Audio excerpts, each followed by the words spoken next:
Shalom. En esta ocasión vamos a estar hablando acerca del Shabbat, que es el día de reposo, el día que nuestro Padre, bendito sea su nombre, escogió para que el pueblo de Israel, toda la familia que Él anheló tener, descansara y Él pudiera encontrarse con nosotros.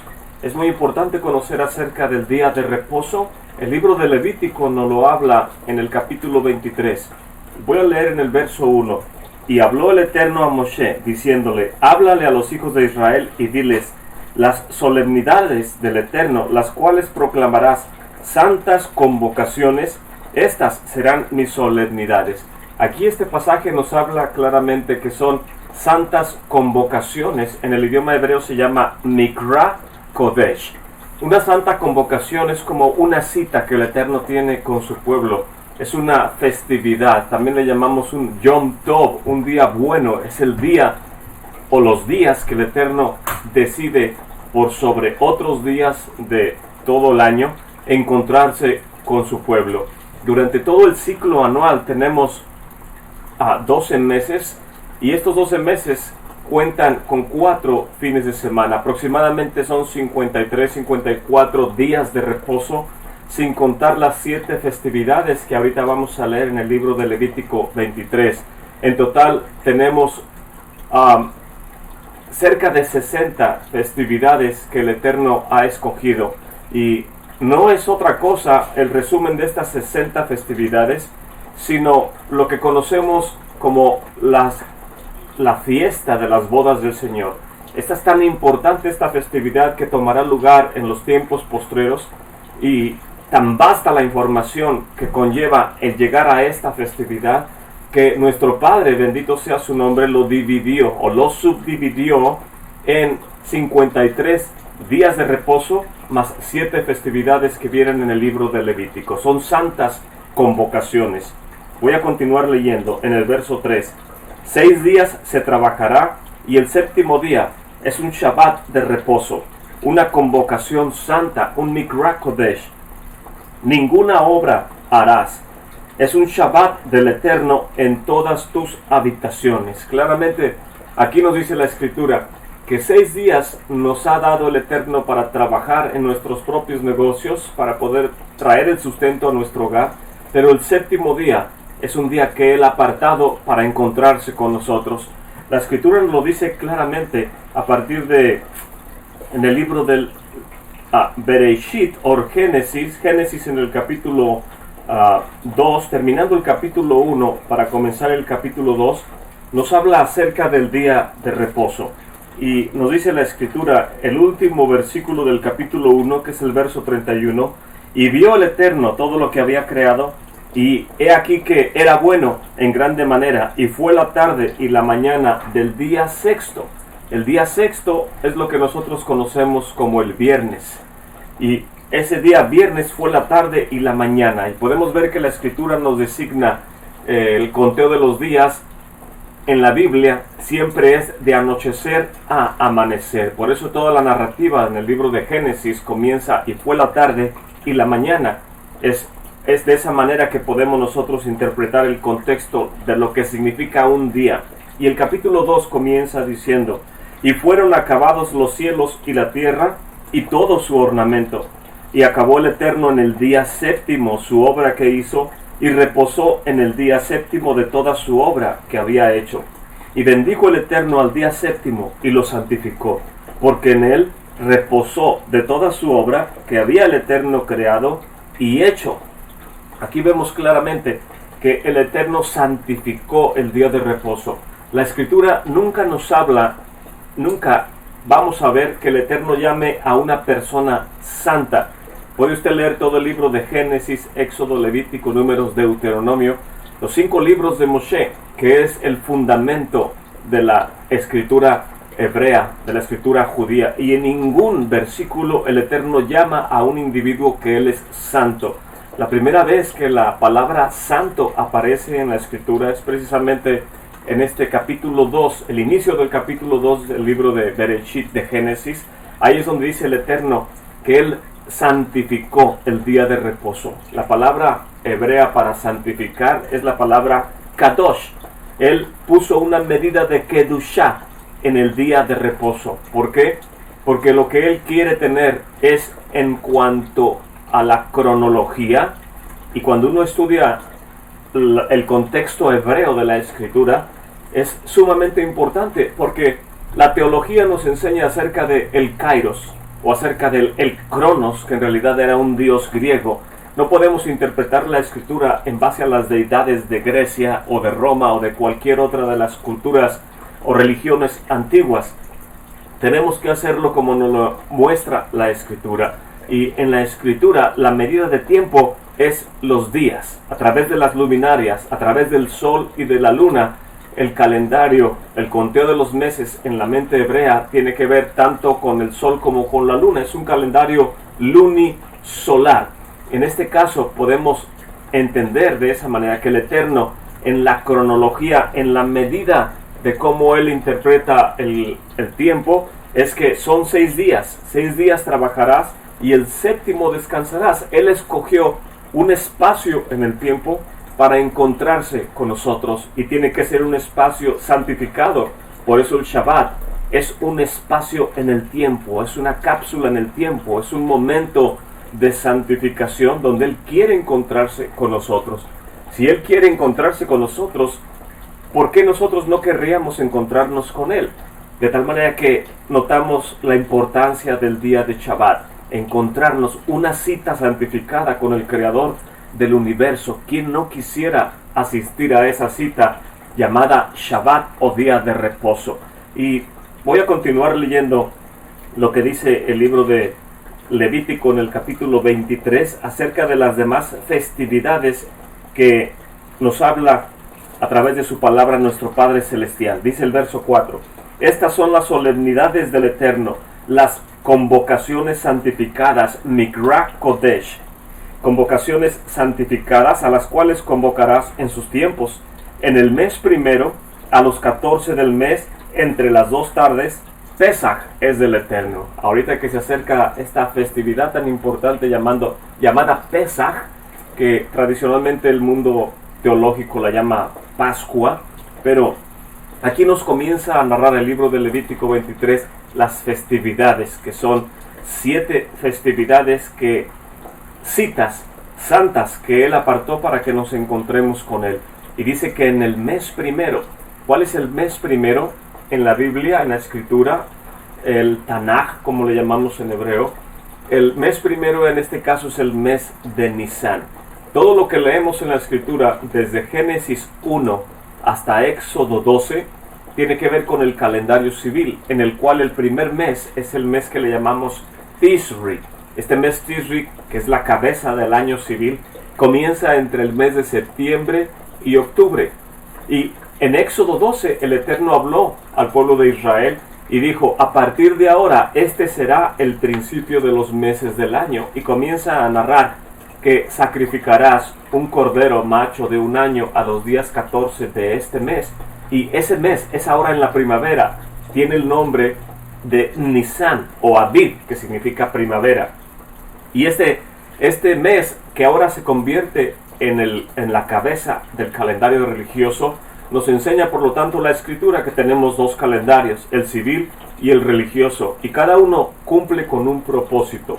A través del calendario civil aprendemos cosas que tienen que ver con la agricultura, asuntos civiles, etc. Y a través del religioso nos guiamos para las festividades y los días de reposo. Todo lo que leemos, vuelvo a repetir, de Génesis 1 a Éxodo capítulo 12, tiene que ver en el contexto del calendario civil. Todo lo que leemos en la narrativa de Noah, en el diluvio, el conteo de los meses, los días, y que la lluvia cayó de tal fecha a tal fecha, tiene que ver con el calendario civil. Mas sin embargo, todo lo que leemos de Éxodo 12 hasta Apocalipsis tiene que ver con el calendario religioso, en el cual la cabeza es el mes de Nisan. Esto es sumamente importante para entender los contextos de días santificados, para saber cuándo es el Shabbat y cuándo son las festividades, y evitar todo tipo de confusión en la comunidad. Es un plan santo que Él dejó para que su pueblo camine de la mano con Él y podamos encontrarnos con Él.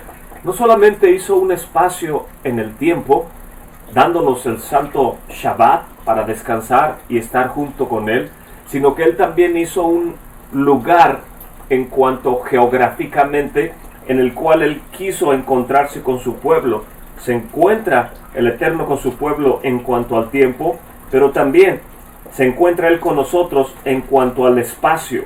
Y la segunda vez que la palabra santo o Kodesh aparece ahora es en el libro de Éxodo, capítulo 25. Y en el libro de Éxodo, en el capítulo 25, en el verso 8, dice: y me construirás un santuario, me construirán un santuario y yo habitaré en medio de ellos.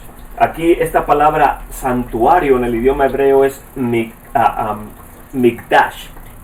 Le llamamos al santo templo en Jerusalén el Beit HaMikdash, o la casa de santidad. La casa de santidad que representa tanto el tabernáculo cuando estuvo viajando en el desierto con el pueblo de Israel, la presencia del Eterno, como el santuario que vino a construir el rey Salomón, habiendo sido dadas las instrucciones al rey David de antemano. El Eterno le dijo: no me construirás tú una casa, sino tu hijo, el que viene de entre tus lomos, él me construirá un santuario. No solamente se refería a Salomón, sino al descendiente de la casa de David, en este caso nuestro amado Mesías, quien viene y construye el santuario espiritual. Mucha gente dice: ¿para qué queremos un santuario si nosotros somos el santuario? Es verdad que el cuerpo del creyente es casa del Ruach HaKodesh, del Espíritu de Santidad, pero eso no disminuye o eso no quita que el Eterno dice en su palabra: y me construirás un santuario para que yo habite en medio de ustedes.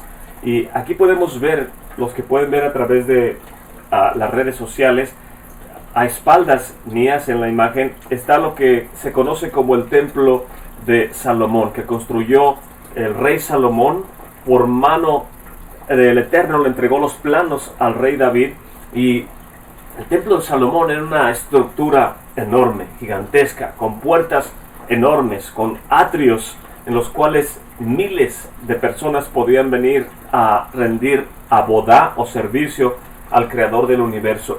Aquí podemos ver a mis espaldas las puertas de la entrada al atrio de las mujeres, y si giramos en la otra dirección podemos ver lo que se conoce como el atrio de los gentiles. En la parte inferior vemos dos columnas con un muro que corre en ambas direcciones. A este pequeño muro, un murete decorativo, se le llama el Soreg, o el muro que advertía a los extranjeros que si cruzaban más allá de este muro podrían causar que perdieran la vida. Cuando entramos al atrio de las mujeres podemos ver que este es un atrio también gigantesco, enorme. El atrio de las mujeres es el lugar de reunión general para la comunidad de Israel. En este lugar la gente venía muy temprano, cuando apenas salía la luz del sol. Ellos venían aquí y comenzaban a orar, comenzaban a meditar, antes de que se abrieran las puertas del santuario, que vemos al final aquí, que son las puertas de Nicanor, están en la parte trasera. Esas enormes puertas, antes de que las abrieran los Kohanim, los que se le llaman los sacerdotes, los que están a cargo de la administración del santuario, todos ellos abrían las puertas, pero la gente ya estaba en todo este lugar, esperando que las puertas del templo se abrieran, y toda la gente, toda la comunidad venía a este lugar que se le llama Eshrat Nashim, el atrio de las mujeres, y aquí es donde se celebraban las festividades. Aquí venía la gente a celebrar Shabbat, y venían también a celebrar el resto de las festividades que ahorita vamos a hablar. Y voy a continuar leyendo nuevamente. Es muy importante conocer que el Eterno escogió una medida en cuanto al tiempo, cronológicamente. Él quiere encontrarse con nosotros en el día de reposo y en sus santas festividades. Y en cuanto a la geográficamente, a la geografía, Él se encuentra con nosotros en este lugar, precisamente donde Él eligió para que su nombre sea exaltado. Y voy a continuar leyendo. Dice: en el mes primero a los 14, entre las 2 tardes, celebrarás Pesaj. El día 14 del mes primero es precisamente el 14 de Nisan. Es cuando el Eterno escogió para que el pueblo de Israel tomara un cordero macho de 1 año y pusiera la sangre sobre el dintel y los marcos de las puertas cuando salieron de Egipto. La salida de Egipto se caracteriza precisamente por sacrificar a un cordero macho de 1 año, que de hecho era una deidad de los egipcios. El Eterno le muestra a los egipcios que el pueblo de Israel puede sacrificar a su Dios y salir de ahí. Y esta es la manera que marca la salida. Después dice en el verso 5, en el mes primero, a los 14 del mes, entre las 2 tardes, Pesaj es del Eterno. A los 15 días de este mes es la solemnidad de los panes sin levadura al Eterno. 7 días comerás, panes sin levaduras. Entonces, el 14 es Nisan, el 15, y de 15 contamos hacia adelante 7 días, y es la semana de panes sin levadura. Es la temporada del año en la cual tenemos que revisar todos los rincones de nuestro hogar y sacar todo tipo de levadura. En este caso, la levadura es sinónimo de pecado, por lo cual tenemos que enseñar a nuestros hijos. La costumbre tradicional es tomar una palita de madera y una pluma de un ave kosher, en este caso una pluma de paloma, y también una pequeña lámpara, una luz, una vela. Y antes de Pesaj limpiamos nuestra casa y enseñamos a nuestros hijos con esta palita de madera que representa el madero donde el Mesías llevó todas las transgresiones y las iniquidades de la humanidad. Los pequeños toman la palita en su mano y con la mano derecha buscan donde hay ciertas migajas de pan que a propósito los padres dejamos para enseñarle a nuestros hijos que esa es levadura. Inmediatamente el niño y la niña ponen esas migajas de pan en la palita, pero no podemos encontrar las migajas de pan a menos que traigamos una luz con nosotros. Es la luz del Espíritu y de la palabra del Eterno. Cuando encontramos el mal en nuestra casa, la tradición es que envuelves toda la levadura en un paño, así como el cuerpo del Mesías fue envuelto, y lo sacas y lo echas fuera. Así Él llevó nuestras iniquidades y nuestras transgresiones. De esa manera, cada una de las festividades, el día 14 celebramos Pesaj, y el Mesías fue puesto en el madero en el día 14. Al siguiente día fue bajado de la tumba porque no podría permanecer ahí. El día 15 es puesto dentro de una tumba prestada porque la muerte no lo puede contener, y estuvo ahí 3 días y 3 noches. 15, 16, el día 17 se levanta de entre los muertos y Él es la primicia de la resurrección. El día 17 nos dice aquí el libro de Levítico capítulo 23, dice acerca primero de los días sin levadura, dice: el primer día será santificado, ninguna obra servil harás, y ofrecerás al Eterno 7 días ofrenda encendida, y el séptimo también es un Mikra Kodesh. Inmediatamente el 9 dice: y habló el Eterno a Moshe diciendo: háblale a los Bené Israel y diles, cuando hubieran entrado en la tierra que yo les doy, cosecharán su cosecha, y traerán al Cohen un homer de primicia de los primeros frutos de su cosecha. Aquí podemos ver que así como el Mesías se levanta 3 días después, 15, 16, 17, aquí nos está diciendo la Escritura que el día 17 se celebra precisamente la festividad de los primeros frutos. Se le llama en hebreo Bikurim, porque Él es la primicia de la resurrección. Aunque otras personas, otros personajes en la Escritura como Lázaro, o el hijo de la viuda, o la hija de aquel hombre que el Señor puso su talit encima de ella y le dijo: levántate, talit, levanta a esta niña, talita, kumi. Todos ellos se levantaron, pero volvieron a ver corrupción cuando fallecieron. Mas cuando el Mesías se levanta de entre los muertos, Él no ve corrupción, porque su cuerpo no es partícipe de la corrupción. Por eso Él es la primicia de la resurrección. Y precisamente aquí en el santuario, en el atrio de las mujeres, donde estamos viendo en la pantalla, es este lugar donde se juntaba toda la comunidad, no solamente cuando se celebraba Pesaj, sino también cuando se celebraba panes sin levadura, cuando se celebraba los primeros frutos. Todos traían aquí sus primicias y las traían hasta esas puertas del Nicanor que vemos aquí en el fondo, que es donde se abrían por la mañana, y en la parte interior de las puertas de Nicanor podemos ver ahí cuando uno sube estos escalones para llegar hacia la parte superior. Ahí están las puertas de Nicanor. Vamos a cruzar por ellas para ver al otro lado donde está el altar del sacrificio. Aquí hay un espacio intermedio entre las puertas de Nicanor. Cruzamos hacia el otro lado y ya estamos ascendiendo del atrio de las mujeres, Ezrat Nashim, y ahora estamos aquí en el atrio de los israelitas. Este espacio que vemos aquí entre las puertas de Nicanor y los escalones que están en el otro costado, este se le llama el atrio de Israel. Y es precisamente en esta área, aquí podemos ver el altar del sacrificio, con el fuego encendido en la parte superior. En esta área es donde también venían nada más los varones de Israel, dejando todo el mundo secular ya en la parte exterior del santuario. Estamos ascendiendo en santidad.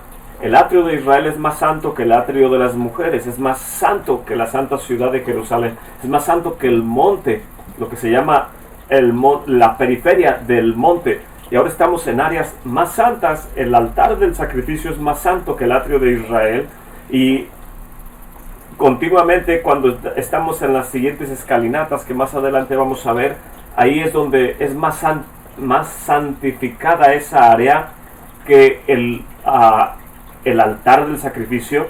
E inmediatamente después de las escalinatas también tenemos el lugar santo y el lugar santísimo. Pero esta es la área donde sacrificaban los animales. Aquí se traían los corderos en Pesaj, en los cuales el jefe de hogar, el padre de familia, venía y le imponía sus manos, como vemos aquí a estos corderitos. Se les imponían las manos y se llevaban a sacrificar. Aquí tenemos unos postes donde se colgaba el cordero de una de sus piernas traseras, sus patas traseras.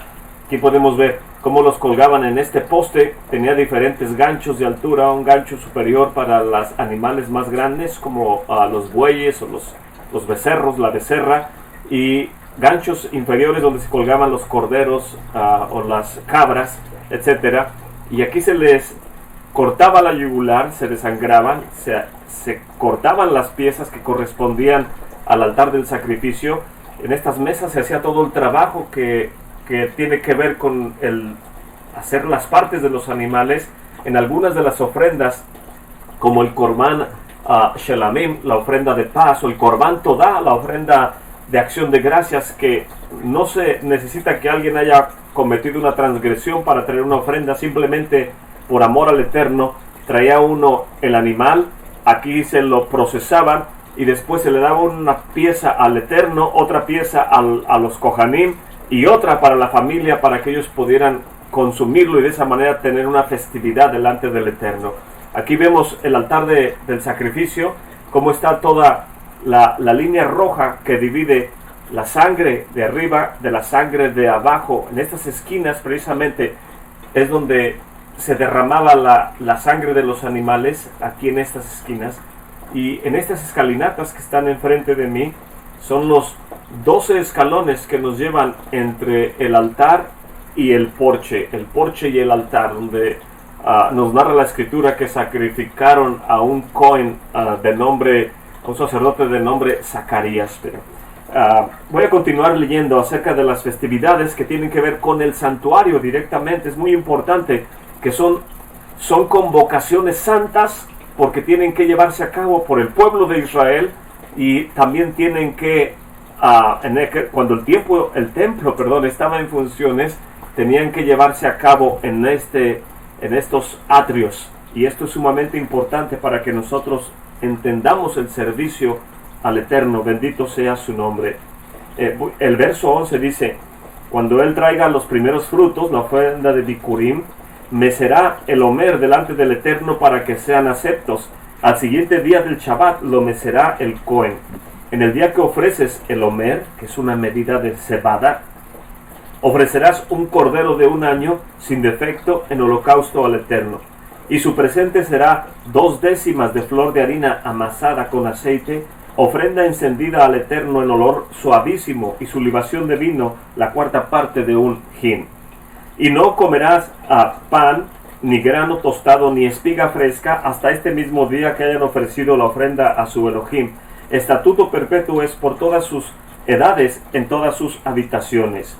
Y habrán de contar, aquí viene la otra festividad, habrán de contar desde el siguiente día de reposo, del Shabbat, desde el día en que ofreciste el Omer, la medida de la cebada, ofrenda mecida, 7 semanas cumplidas contarás. Hasta el siguiente día del Shabbat, séptimo, contarás 50 días. 7 por 7 son 49. Por lo tanto, podemos ver que aquí tenemos la festividad que tradicionalmente se conoce como Pentecostés. Ya hablamos de Pesaj, que es el día 14, que es cuando el Mesías fue puesto en el madero entre las 2 tardes. Ya hablamos de los panes sin levadura cuando Él es puesto en la tumba prestada, porque la muerte no lo puede contener. Ya hablamos de primeros frutos, que Él es la primicia de la resurrección. Y ahora la Escritura nos está hablando que después de que traes los primeros frutos, el día 17 vas a contar hacia adelante 7 semanas. 7 por 7 son 49. Y el siguiente día es la fiesta de Shavuot, la fiesta de las semanas, que se conoce en el idioma español tradicionalmente como Pentecostés, que significa 50. Y es precisamente en el atrio de las mujeres que ya vimos anteriormente, donde la gente se reunía para poder celebrar la festividad de Pentecostés. Es ahí, en el atrio de las mujeres, donde viene el viento recio que empezó a soplar. Voy a ir al libro de los Hechos, pero vamos a permanecer aquí en los atrios para explicar nuevamente algo en unos momentos. Pero en el libro de los Hechos, capítulo 2, nos habla acerca de la festividad de Shavuot, conocida como el Pentecostés. Nos habla acerca de cómo vino el viento de lo alto, como un viento recio que llenó toda la casa, dice la Escritura. ¿Y a qué casa se refiere? Sino a la casa del Eterno, de nuestro Padre, bendito sea su nombre. Voy a ir hacia adelante al libro de los Hechos, capítulo 2. Dice, y cuando se cumplieron los días de Shavuot o Pentecostés, estaban todos unánimes, todos juntos estaban unánimes aquí en el santuario precisamente. Y dice, y de repente vino un estruendo del cielo como un viento recio que corría, el cual llenó toda la casa donde estaban ahí todos los miembros de la comunidad. Y se les aparecieron lenguas repartidas como de fuego que se asentó sobre cada uno de ellos. Y fueron todos llenos del Ruach HaKodesh y comenzaron a hablar en otras lenguas como el Ruach les daba que hablasen. Moraban entonces en Jerusalén Yehudim, judíos, varones religiosos de todas las naciones debajo del cielo. Y hecho este estruendo se juntó la multitud y estaban confusos porque cada uno le oía hablar en su propia lengua. Estaban maravillados todos. Lo que toma lugar aquí en el santuario, en la festividad de Shavuot, de Pentecostés. El pueblo estaba en el lugar que tenían que estar. El pueblo tiene que estar en el templo en Pesaj, cuando estaba el templo en funciones. El pueblo tiene que estar en el santuario trayendo las ofrendas, trayendo los primeros frutos. También tiene que estar ahí ahora que se derrama el Ruach HaKodesh, porque es el lugar de reunión. Es lo que la Escritura dice. Hay un lugar de santidad en el cual el Eterno quiere que nos encontremos con Él. Por eso es sumamente importante entender todos estos conceptos. Y después de la fiesta de Shavuot, ya podemos ver que el Mesías, el día 14 es puesto en el madero, el día 15 es sepultado temporalmente, a los 3 días, el 17, se levanta y les dice a los discípulos, no salgan de Jerusalén hasta que sean llenos de poder de lo alto. Y de tal manera que ellos permanecen en la santa ciudad de Jerusalén hasta que llega el cumplimiento de las 7 semanas. Y cuando se llega al cumplimiento, entonces envía el Ruach HaKodesh o el Espíritu de Santidad sobre todos los creyentes para que demos testimonio de las grandezas de nuestro Padre, bendito sea su nombre. Y podemos ver de esta manera que se han cumplido ya con estas 4 festividades. Más adelante el libro de Levítico nos habla de 3 festividades más que aún no se han cumplido. Y la pregunta es, si ya se cumplieron las primeras 4 de la primavera, ¿habría alguna razón por la cual no se habrán de cumplir las 3 que restan a fin del año religioso que nos habla la Escritura? Veamos cuáles son estas 3 festividades que nos habla la Escritura. Dice: el día siguiente del día de reposo contarás 50 días y entonces ofrecerás nuevo presente al Eterno. De tus habitaciones traerás 2 panes para la ofrenda mecida, que serán de 2 décimas de flor de harina cocidos con levadura por primicias o bikurim al Eterno. Está hablando todavía de la fiesta de Shavuot o Pentecostés. Y dice que el Cohen las mecerá en ofrenda agitada delante del Eterno con el pan de las primicias y los 2 corderos, y serán una cosa santificada del Eterno para el Cohen. Convocarás en este mismo día y será una Mikra Kodesh, una cita santificada. Ningún trabajo deberás hacer.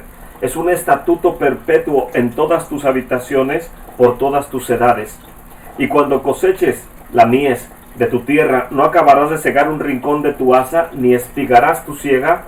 Para el pobre, para el extranjero lo dejarás, yo, el Eterno, tu Elohim. Y así le habló el Eterno a Moshe y le dijo, aquí vienen las siguientes 3. Habla a los Bene Israel y diles: en el mes séptimo, al primero del mes, tendrás un día de reposo, un Shabbat, una conmemoración al sonido del shofar.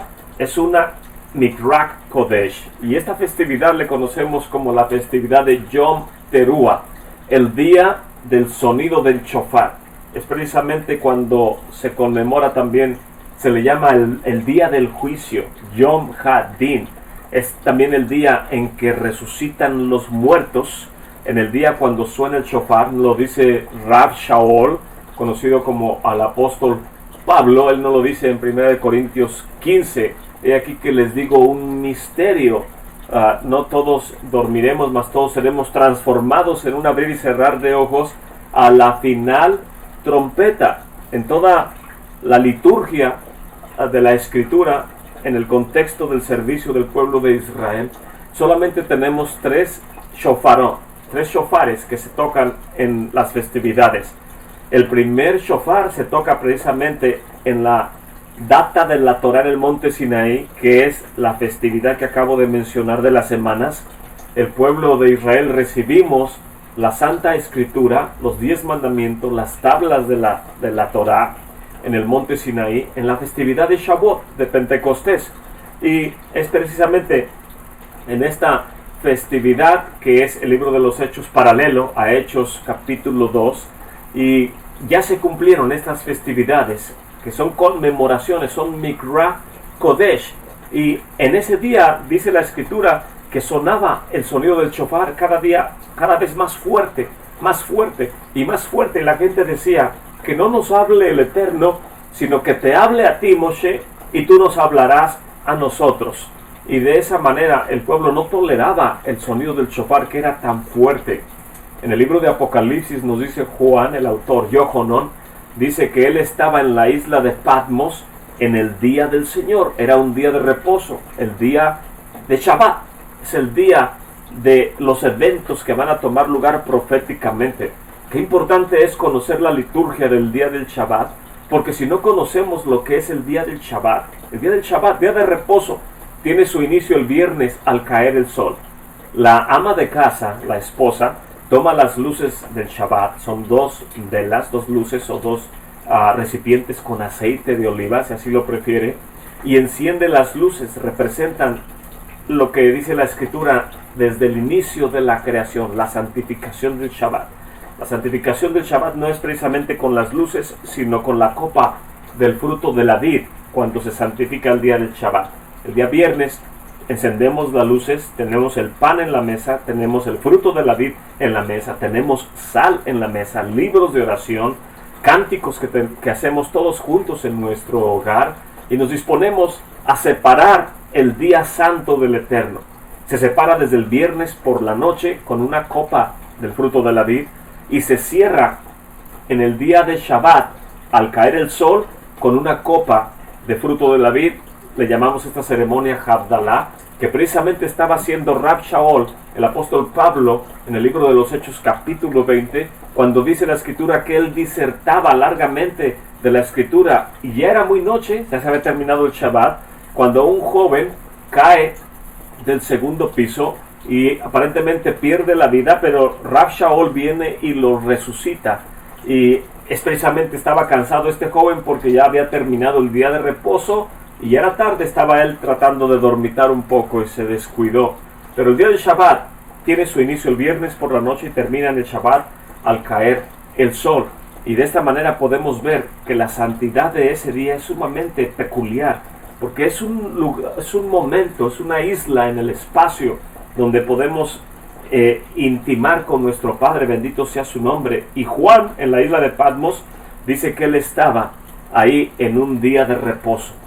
Significa el día de reposo, el inicio del día de reposo milenial, cuando él está escuchando una voz que se oía como de un shofar, una voz que le decía: Ani Harishon, yo soy el primero; Anija Ajarón, yo soy el postrero; yo soy el que estuvo muerto pero ahora vive para siempre. Él está escuchando la voz del Mesías en un día de reposo. Ignorar el día de reposo es como dice el dicho secular o el dicho mundano, es como dispararse en el pie uno mismo. Es como decir: no me importa lo que dice la Escritura, yo voy a encontrarme con Él en una cita cuando yo quiera, en el día que yo quiera, en el momento que yo quiera. Nadie tiene una cita con alguien importante cuando tú quieres, sino cuando estás de acuerdo con la otra persona en encontrarte con Él.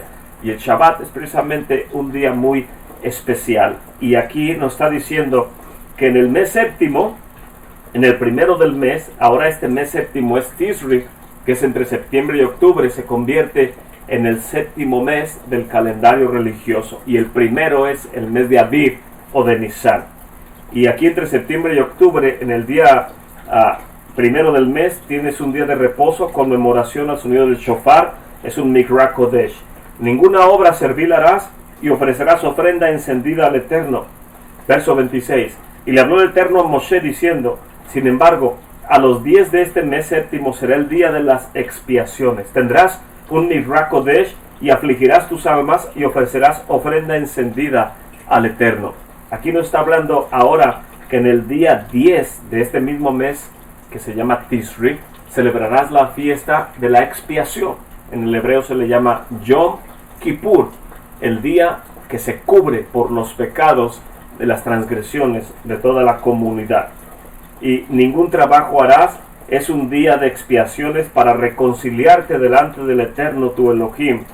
Porque toda persona que no se afligiere en este mismo día será cortada de entre sus pueblos.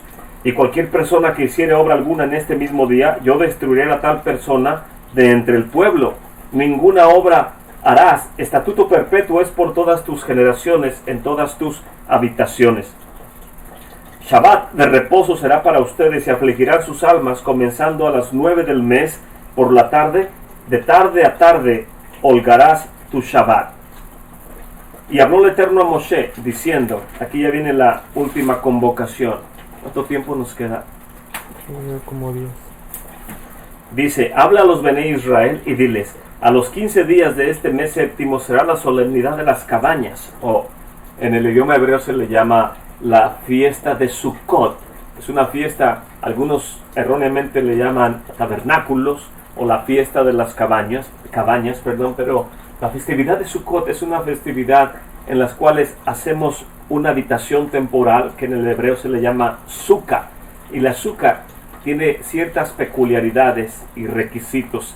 Tiene que tener 3 costados al menos y tiene que tener un techo en el cual podamos ver las estrellas. Tiene que ponerse en la parte exterior al aire libre y el propósito es de reconocer que aunque anduvimos en el desierto en habitaciones temporales, nunca ocurrió nada en contra del pueblo de Israel. De hecho, en toda la historia, cuando funcionó el santuario, jamás, cuando los varones ascendían 3 veces en los festivales de ascenso, se le llama Shlosh Regalim, que es Pesach, Shavuot y Sukkot, cuando los varones dejaban sus lugares para poder ascender y encontrarse con el Eterno en la santa ciudad de Jerusalén y poder llegar al santuario, jamás en la historia de Israel, ningún varón, nunca hubo testimonio que le hayan robado a alguien sus propiedades. que le hayan ultrajado a su familia o tomado de su cosecha o de sus animales, jamás nadie tomó de sus cosas. ¿Por qué? Porque cuando el Eterno te demanda que hagas algo por Él, que te encuentres con Él en un Mikra Kodesh, Él tiene cuidado de ti, porque tú estás teniendo cuidado de Él. Y esta es la festividad de Sukkot, en la cual es un Mikra Kodesh, santa convocación, ninguna obra servil harás.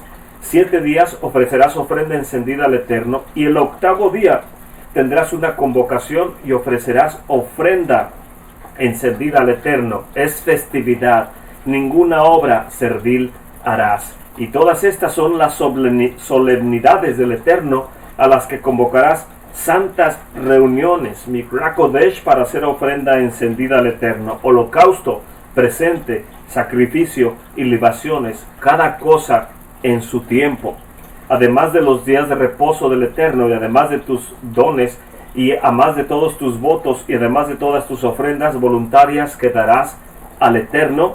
Sin embargo, a los 15 del mes séptimo, cuando hubieras allegado el fruto de la tierra, harás festividad al Eterno por 7 días. El primer día será Shabbat. Shabbat será también el 8º día. Y tomarás del primer día gajos del fruto del árbol hermoso. Es un fruto, lo que le llamamos el etrog, que es como un limón en forma ovalada, muy hermoso, tiene un aroma sumamente agradable, un tipo de cítrico, el etrog. Y dice, tomarás gajos del fruto de árbol hermoso, ramos de palmas, ramos de árboles espesos y sauces de los arroyos, y te regocijarás delante del Eterno tu Elohim por 7 días, y le harás una festividad al Eterno por 7 días. Cada año será estatuto perpetuo por todas tus edades. En el mes séptimo las harás. Y es precisamente, aquí estoy parado en la imagen encima del altar del sacrificio. Este altar del sacrificio era enorme. Literalmente podría poner un vehículo encima y dar vuelta, nada más para ilustrar. Aquí tenemos la pila de ceniza principal enfrente, donde se juntaban todas las cenizas de los fuegos y de los sacrificios. Tenía que limpiarse esta pila de ceniza diariamente, pero en todo este perímetro del altar, como podemos ver, todo el perímetro alrededor, se traían, de acuerdo a la tradición, ramas de árboles, ramas de sauces, ramas de los arroyos, perdón, ramas sumamente grandes, cerca de 3 metros de alto.